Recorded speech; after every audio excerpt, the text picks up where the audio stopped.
Hello and welcome to F1 Now.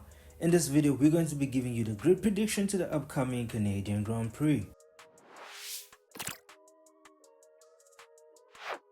Okay, ladies and gentlemen, so we're back stateside, but we are way up in the north in Canada at the circuit Gilles Villeneuve. It's a quick track with a few hard braking zones into chicanes, so a tight front end with a stable rear end should see you through gracefully for a perfect lap time. Now, some cars might bring a track-specific rear wing here, being that it's a low downforce track. Now, 3 DRS zones are on offer for this one, making it a high possibility of a race filled with overtakes. So tire strategy will play a major role here and will be the reason why some teams perform well. So keep a lookout for tire use in practice sessions.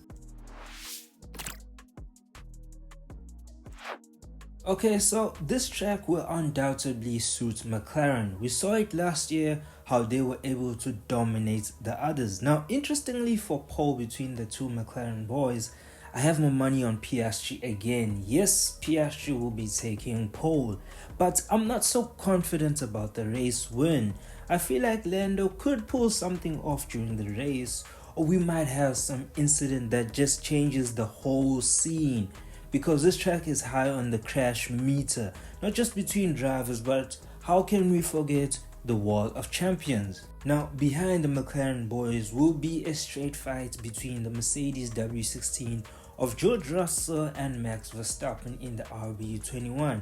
Now, looking back to last year, Mercedes were good here, even securing a podium, and there is a good chance they will be in the mix again on this one because there will be some upgrades brought in. But even before that, this is a track that should suit the W16.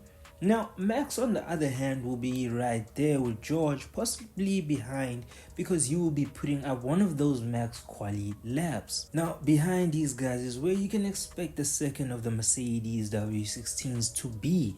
And just ahead of this race's dark horse and possibly the surprise performer for this race, and this is Ferrari. Now, I'm not legitimately saying that this is where in fact Ferrari will be, but it's possible. The uncertainty over Ferrari is if they will introduce their highly talked about rear suspension here. Now, I say this because this track has a high chance of being brutal to them, as the standard has been that they are not so good with tracks with slow corners. But the other argument against this would be the amazing performance shown in Monaco, which suggests a change in all of that. So could we possibly see a first Ferrari win, or another blunder of a weekend is going to be the main question for a lot of the Tifosi. Now, Ferrari would seriously have to be on their best game here, and even including the top contenders, because this is a track in which we will see that ground-shaking Williams performance from not too long ago that saw them qualify both cars into Q3. Yes, Williams might be a huge thorn here, and not just them alone, even VCARB will be right there with them. Now, for the Racing Bulls, it may not be both cars, but there will be enough pace to see Harger put in another amazing performance in not just quali but also the race. Following these guys is another fight for positions between the two Haas's and the Astons. Wait, should we still call them the Haas's, or are they the second coming of the 08 McLaren with that spicy livery?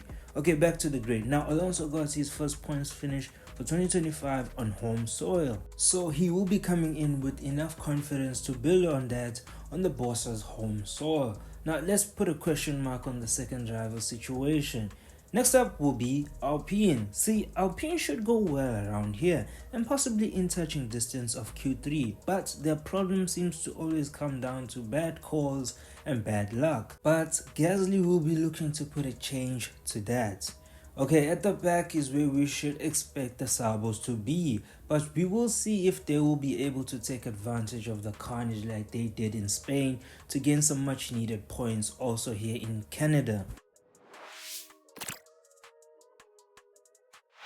Now, that is it for the grid prediction to the Canadian Grand Prix. Now, who do you guys feel will win this one? So with that, don't forget to like, comment, share and subscribe. Once again, thank you and bye for now.